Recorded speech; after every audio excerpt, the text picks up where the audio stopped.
as bearers of the flame, a flame handed to us by our forebears, who charted this path long before some of us could care or count,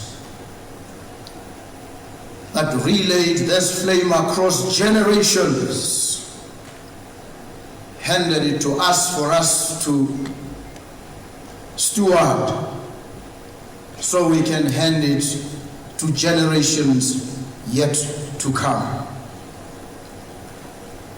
The voices of these forebears continue to echo through the tunnels of time as both inspiration and guide to all of us. They inspire, they spoke, they enacted examples, they pointed the way, they laid open a whole spectrum of possibilities,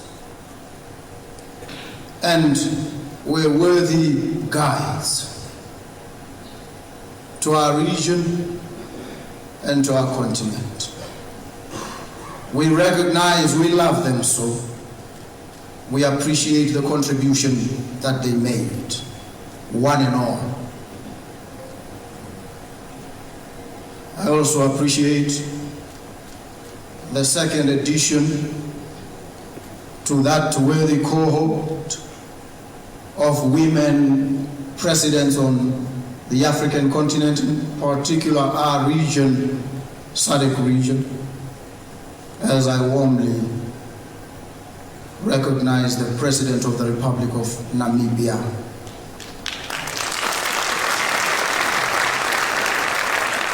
And thank the Namibian people for giving us this leader. I hope and trust that she brings a feminine touch, a touch of compassion and deep care to a region facing pressing, persistent, and trenchant challenges. I carry the responsibility of leading the country of Botswana, whose democracy faced its most serious test yet in the epic election of October 2024 that saw a party that had been in power for 58 years, certain of its success at the polls, assured of victory in every sense and respect, going into that election and losing spectacularly. Difficult moment that faced the then president. What would he do at that moment? Would he hand over peacefully and avoid strife and controversy? Or would he cling on to power and negate every tenet of democracy? That was the difficult question facing President Masisi of the Republic of Botswana on the 30th of October, the morning of the 1st of November. He had to make a call. He had to decide whether to plunge the country into chaos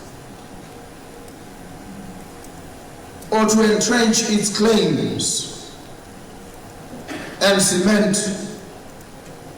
its mettle and worth as a vibrant democracy. He made the call,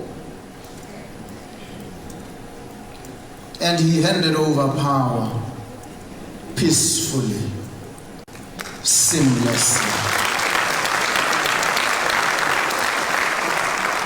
I am much in his debt for that brave and courageous decision that he took that fateful night. And he communicated in no uncertain terms. He said to me, "The count is still on. It looks you are winning.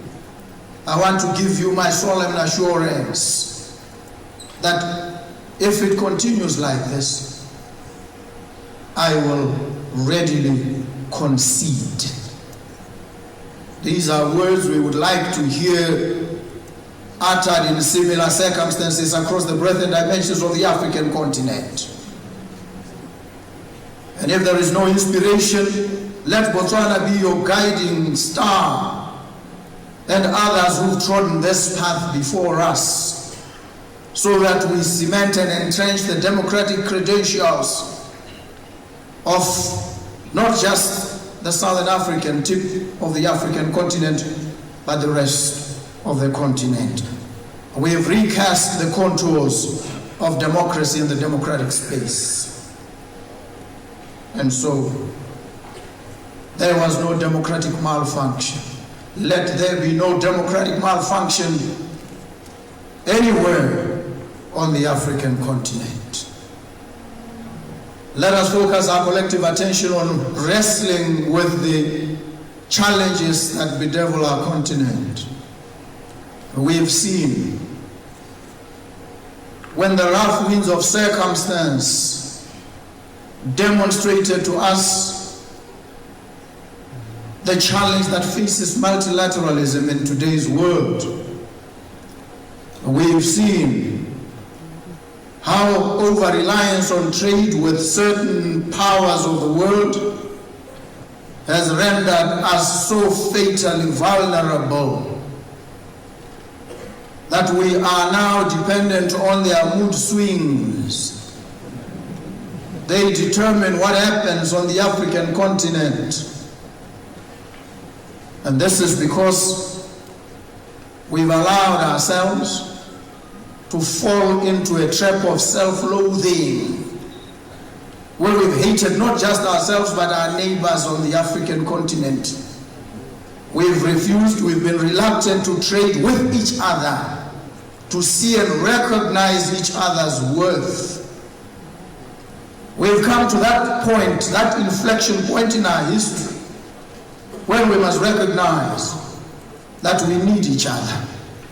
We need each other desperately as African countries, as Africans. We must reach out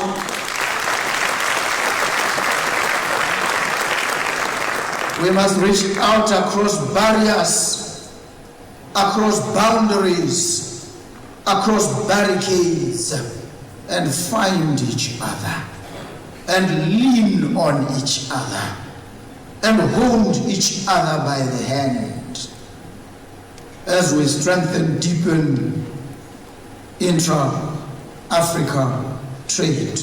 That's our only means of survival. We've spoken on this. There's been a lot of political rhetoric around these issues. We are at that point where words must now translate into tangible deliverables.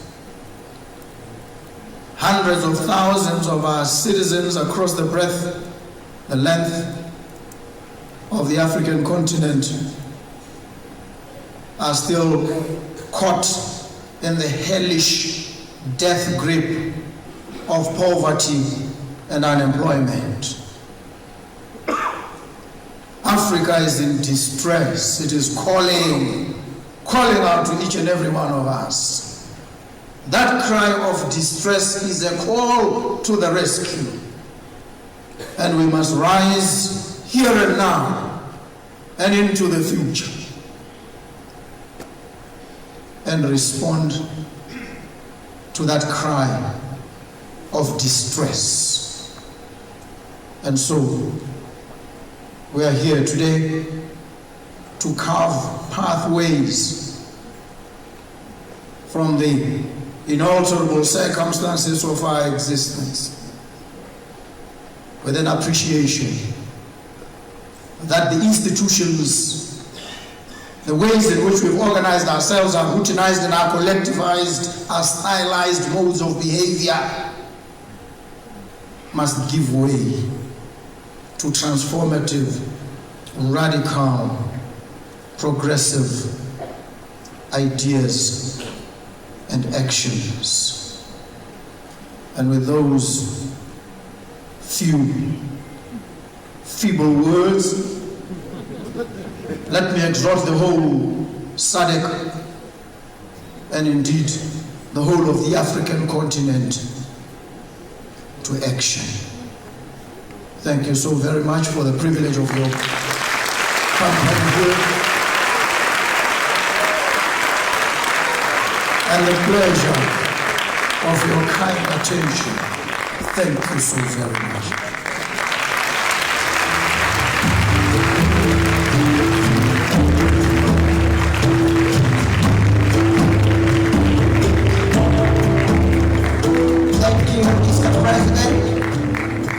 Advocate Duma Gide Boko, President of the Republic of Botswana.